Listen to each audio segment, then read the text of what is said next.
സോമതി ഇവൻ മരണമില്ലാത്തതെന്നാ പറയണേ. ഇവനെല്ലാവരും വെട്ടും കൊത്തും സ്വപ്ന സുരേഷിനെ വെച്ചുകൊണ്ടിരിക്കുന്നവനാണ്, സരിതേനെ വെച്ചുകൊണ്ടിരിക്കുന്നവനാണ്. പിന്നെ എല്ലാ ചാനലുകാരും മുമ്പിൽ ഇവൻ കർമ്മ ന്യൂസ് ചാനലിന്റെ ഓണറാണെന്ന് പറയണം. ഇപ്പം വേറൊരു ജോലിക്കാരൻ മാത്രമാണ്. അപ്പോ ഇവരാര് വന്നാലും അവരെ എതിർക്കും, വെട്ടിക്കൊല്ലുമെന്ന് പറയണം. പിന്നെ അടുത്ത തന്നെ കേന്ദ്രമന്ത്രി ആവണം. അങ്ങനെ ഒരുപാട് കാര്യങ്ങൾ, ഒരുപാട് പെണ്ണുങ്ങളെ കയറി പിടിക്കാനും ട്യൂൺ ചെയ്യലുമാണ് ഇവന്റെ പണി.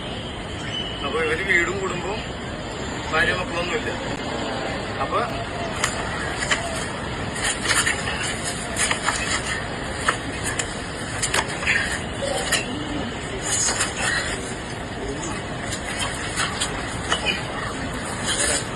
ഇങ്ങനെ വെച്ചിട്ടുണ്ടെങ്കിൽ കല്യാണം കൂടാ ഒരു